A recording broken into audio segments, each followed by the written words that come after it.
Co-pilot's review of my book. Below is a critical review of Shakespeare's philosophical theatre, plays and poetry for all seasons by Michael R. D. James, grounded in the book's published description and the author's stated aims rather than reader ratings. The book is newly released in May 2026. Book review: Shakespeare's Philosophical Theatre. Michael R. D. James, Austin Corley Publishers, 2026. Overview and central argument. In Shakespeare's Philosophical Theatre, Michael R. D. James advances a bold and unapologetically philosophical thesis. William Shakespeare should be understood as a genuinely philosophical artist, not merely a dramatist whose work happens to touch on philosophical themes. Explicitly challenging T.S. Eliot's influential claim that Shakespeare did not think philosophically, James argues that this verdict stems from modern aesthetic assumptions that distort how Shakespeare's drama actually works. James proposes that when Shakespeare is read against Aristotelian and Kantian aesthetics, rather than post-romantic or modernist frameworks, his plays reveal a coherent vision of mind, morality, political power, and civilization. This repositioning of Shakespeare as a philosophical dramatist is the book's conceptual backbone. Philosophical framework and method. The study is notably interdisciplinary. James draws on Aristotle, Kant, Freud, and Kleinian psychoanalysis to explore what he calls the enveloping qualities of Shakespearean theatre, how drama operates simultaneously on intellectual, emotional, and moral levels.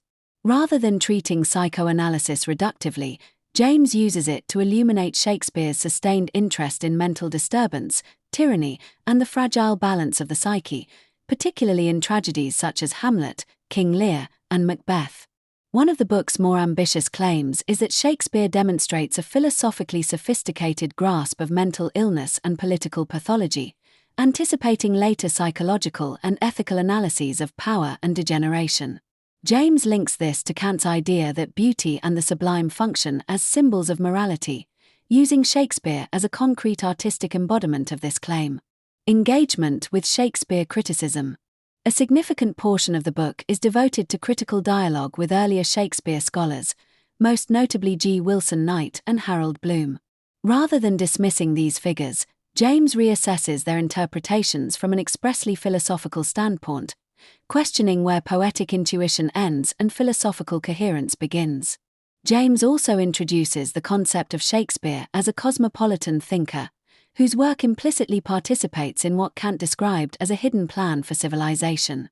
This plan culminates in an Aristotelian definition of the human being as a rational animal capable of discourse, a formulation James sees as quietly structuring Shakespeare's dramatic universe. Style, strengths, and limitations. The book is dense, intellectually demanding, and unapologetically philosophical. Readers without background in Kantian moral philosophy or psychoanalytic theory may find portions challenging. However, this density is also the book's strength. James does not simplify Shakespeare to fit contemporary tastes but instead insists on taking both drama and philosophy seriously on their own terms.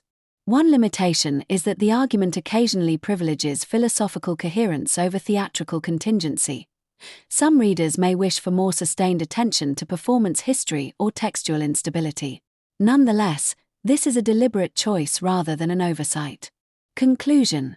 Shakespeare's philosophical theatre is a substantial and original contribution to Shakespeare studies, particularly for readers interested in philosophy, aesthetics, and philosophical psychology. It is not an introductory guide but a serious scholarly intervention that challenges long-standing assumptions about Shakespeare's intellectual depth.